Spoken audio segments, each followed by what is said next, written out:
It was a hot, dusty afternoon, the kind where the air feels thick with heat and anticipation. A huge crowd had gathered for one of the most anticipated biker rallies of the year. The rumble of motorcycles filled the air as hundreds of bikers, all adorned in leather jackets and patches, lined up for the event. The tension was high, but so was the excitement. Everyone there was ready for the chaos, the fun, and the adrenaline. But no one knew that this rally would become a turning point in something much bigger.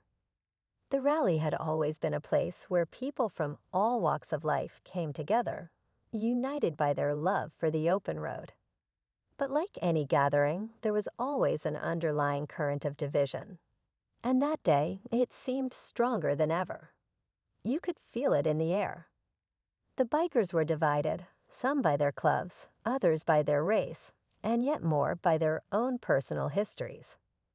There were whispers of tension, subtle but undeniable. No one was willing to confront it, but everyone could sense it. As the day went on, things started to get heated. Old grudges bubbled to the surface. Arguments between rival clubs turned into shouting matches. The atmosphere became charged, and even the slightest comment could set off an explosion. In the middle of this chaos, there was one man, one biker, who stood out. He wasn't a member of any prominent club, didn't have the flashiest bike, and wasn't the biggest name on the scene. But what he did that day would echo through the hearts of everyone there, changing the rally forever. His name was Marcus, but everyone knew him as the Black Rider. Marcus had always been a figure on the outskirts of the biker world. He didn't fit neatly into any one group. He was someone who rode for the freedom it brought, not the labels others placed on him. For years, he'd been quiet, observing, and staying to himself. Some respected him for his calm demeanor. Others wrote him off. But no one could deny his presence. He had always kept his distance from the factions, until that day. It was during a particularly heated moment, just as things were on the brink of turning violent, that Marcus stepped forward. He was known to be someone who didn't talk much, someone who preferred to keep his thoughts to himself. But that day, something in the air, something in the way the crowd had been slowly escalating, pushed him to speak. His voice wasn't loud, but it carried. He spoke with a calmness that sent a ripple of silence through the crowd. As Marcus began to speak, you could see the tensions slowly start to shift. The bikers, caught up in their disagreements, paused and turned toward him. His words weren't what anyone expected, especially in a space where confrontation was so common. He didn't just speak about bikes, or about freedom, or about loyalty to clubs. Instead, he spoke about something deeper, something that cut through the layers of division like a knife. He spoke about racism. In a world that was so used to its divisions, where prejudice and hate often took center stage, Marcus used his moment in the spotlight to challenge those around him. He didn't call people out. He didn't make accusations. Instead, he spoke of understanding, of coming together, and of the real meaning of brotherhood. His words were simple but powerful, hitting at the core of what many had ignored for too long. He asked the crowd to reflect on their actions, on their words, and on their history. "I've been riding with you all for years," Marcus said, his voice steady and filled with conviction. "But let me tell you, it's not just about the ride. It's about who we are, how we treat each other, and what we stand for. I'm not here to preach. I'm just here to remind you. This road we ride on. It's the same for all of us. It's time we stop pretending like our differences are more important than our love for the road. Because if we can't respect each other here, then where can we?" The crowd went silent. No one moved. It was as though time had stopped for just a moment, as if Marcus's words had hit the reset button on everything the rally had been before. There were bikers who had spent their whole lives building walls between themselves and others. Some of them had never looked beyond their own race or club affiliation. Marcus wasn't asking anyone to forget their past, but to recognize that the future could look different if they chose to act differently. His message wasn't one of anger. It was one of peace. It was one of unity. As the crowd stood there, absorbing his words, something remarkable happened. Old friends, people who had been at odds for years, began to look at each other differently. Rival groups found themselves lowering their guard, if only for a moment. The energy in the air started to shift from something heavy and divisive to something lighter, almost hopeful. But just as it seemed like a moment of true change might be on the horizon, a shout rang out from the back of the crowd. "What's he talking about? This isn't some come-by-a moment. This is a biker rally." The voice shouted, breaking the fragile peace that had started to form. A few others joined in, voicing their doubts, their frustrations, and their unwillingness to accept what Marcus had said. And just like that, the tension returned. The wall started to rebuild, brick by brick. But Marcus didn't back down. He stood there, calm and steady, his eyes scanning the crowd. He wasn't looking for confrontation. He wasn't looking to force anyone into agreeing with him. He was simply waiting for the right moment, the right person to hear him. But as the rally continued, that moment seemed further and further away. And with that, the real question lingered in the air. Would Marcus's speech be enough to change the hearts and minds of the bikers around him? Or would the rally continue on, the seeds of division planted too deeply to be uprooted by a single speech?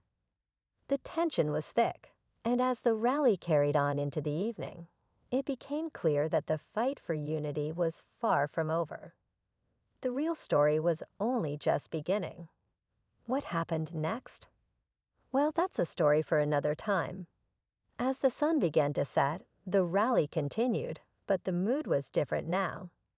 The excitement that had filled the air earlier in the day seemed muted, like a storm cloud hanging over the crowd. People were still hanging around, chatting in small groups, but you could tell the words Marcus had spoken were weighing heavily on everyone's minds. Some pretended like nothing had happened, their laughter forced as they tried to go back to the usual rally banter. Others stayed in the shadows, deep in thought, unsure of how to process what they had just witnessed. And then there were those who couldn't let it go, those whose pride was too strong to admit that maybe, just maybe, Marcus had a point. Among those who couldn't let it go was a man named Brad.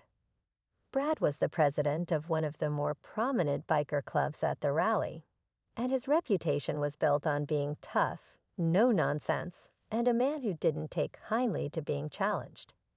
His club had long held a reputation for exclusivity, a group that prided itself on its own set of rules. They weren't overtly racist, but there was a certain arrogance in the way they viewed outsiders, especially those who didn't fit the image of what a biker should be. Brad was one of those bikers who had never been fully comfortable with Marcus. The Black Rider had always been something of an enigma to him, a guy who didn't quite fit into any box. Brad had heard the whispers about Marcus over the years, how he rode alone, how he didn't join any of the big clubs. He'd never understood why Marcus kept to himself. To him, it seemed like a sign of weakness, a refusal to pick a side. When Marcus had spoken earlier, Brad had been irritated. Who was this guy who'd always kept to the fringes to suddenly come in and try to change everything? In Brad's mind, Marcus didn't know what it was like to fight for respect, to stand up for what your club represented. He didn't have the history Brad had. He didn't have the right to speak on unity. But as the evening wore on, Brad couldn't shake the thought that maybe Marcus was right. Maybe things had been getting out of hand. He watched as bikers from different clubs, even rival ones, started talking more freely with each other, exchanging stories about their rides, their families, their lives. There were even a few laughs shared across club lines, a rare sight. Brad could feel the discomfort in his gut. It wasn't just about pride anymore. It was about the identity of the entire rally. What would happen if things started changing? What would happen to his club if bikers stopped seeing each other as rivals and started seeing each other as, well, brothers? Across the rally grounds, there was another figure who had been quietly watching the developments. Ava. Ava was new to the scene. She had come to the rally as a photographer, hoping to capture the heart of the biker culture through her lens. Ava had grown up in a world that often judged her based on her appearance, and so she had always felt the sting of being an outsider. She had never quite understood why there was so much division within the biker community, why race, club affiliation, and even appearance mattered so much. She could see bikers of all backgrounds, races, and stories, but the idea of dividing themselves based on these differences never made sense to her. Ava had been standing on the outskirts during Marcus's speech, watching as his words sunk in. She could see how the crowd had reacted to him, some with open minds, others with suspicion. But what she saw was something different, a crack in the armor. For the first time, people seemed to be thinking about things in a way they hadn't before. It made Ava wonder if maybe, just maybe, the rally could become something more than just a place for bikes and beer. Could it be a place for change? Could bikers, a group often seen as rebellious and tough, embrace a new kind of brotherhood, one that didn't rely on division? But as much as Ava felt hopeful about the possibility of change, she knew there were forces at play that would make it difficult. It wasn't just Brad's club or any other biker group who resisted the idea of unity.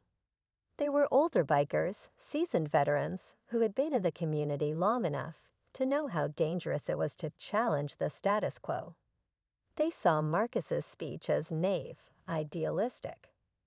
The world, they believed, was divided, and the biker world was no different. Change was risky. The open road was freedom, but it also had its rules, its boundaries. You didn't mess with those boundaries. It was Brad who eventually decided to confront Marcus. He had spent the last few hours stewing over what he had heard, and now he couldn't shake the feeling that Marcus's words were a challenge to everything he had worked for. He found Marcus near the outskirts of the rally grounds, standing by his bike, leaning against it with his arms crossed, staring at the horizon. The tension between them was palpable as Brad walked up, his boots heavy against the ground. "You think you've got all the answers, huh?" Brad's voice was low, but there was a bite to it. Marcus didn't flinch. He turned to face him slowly, his eyes calm, but there was a flicker of something that suggested he knew exactly where this conversation was headed. "I think the answers are right in front of us," Marcus said softly. "You just have to look." Brad scoffed. "You don't get it. This isn't some kumbaya movement. It's not about holding hands and singing songs. You think these people will suddenly stop hating each other because you told them to." "I didn't tell anyone to do anything," Marcus replied. "I just gave them something to think about." The tension between them was thick, the kind of tension that builds up when two men who don't understand each other are forced to confront their differences head-on. But just as the moment reached its peak, something unexpected happened.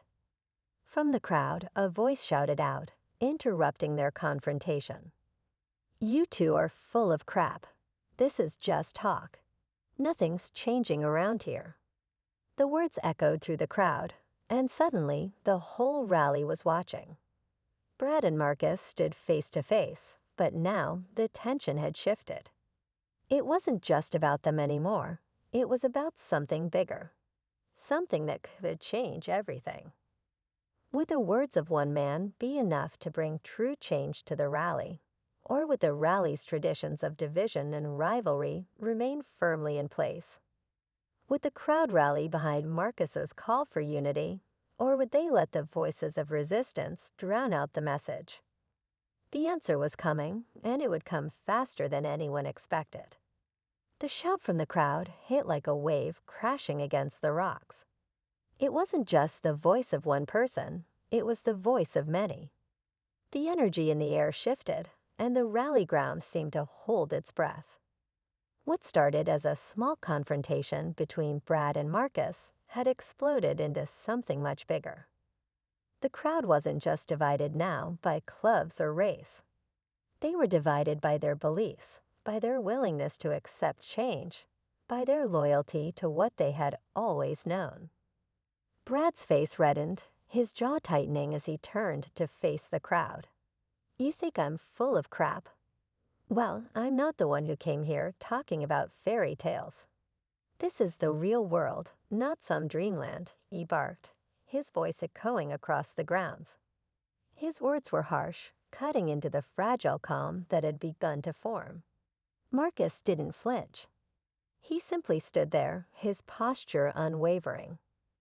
"Maybe this is the real world," he said quietly, his voice steady but full of force. "And maybe we're all tired of pretending it's not." The crowd murmured. Some shifted uneasily, while others stood with their arms crossed, clearly unconvinced. But the spark that Marcus had ignited wasn't easy to snuff out. For the first time, people were questioning their assumptions. They were reflecting on their actions, on their words. Ava, who had been quietly observing from the sidelines, saw it in the faces around her. There were cracks forming in the walls people had built around themselves. But it wasn't just words that could change the course of the rally. It was action. The stakes were higher now. Brad, still seething, took a step toward Marcus, his fists clenched. It was clear that he wasn't backing down. And for a moment, it seemed like things would escalate, like the rally would descend into chaos once again. Then, out of nowhere, someone stepped forward. It was one of the older bikers, a man who had seen it all, been through it all. His name was Hank, and he wasn't known for being a peacemaker. In fact, he had a reputation for being tough, even brutal. But what made Hank different was that he had lived through decades of biker culture, decades of division, hatred, and bitterness. He had seen the cost of those divisions, the toll they took on people's lives. Enough, Hank's voice was rough but commanding, and it cut through the tension like a knife. "You're both talking like you've got all the answers, but you're forgetting the most important thing. The only thing that really matters. It's not about the clubs. It's not about the patches or the color of your skin. It's about respect. Respect for each other, respect for the road. That's what we're all here for." The crowd fell silent. Hank's words carried weight, and for a moment, it seemed like everyone was waiting for the next move. Would Brad lash out? Would Marcus back down?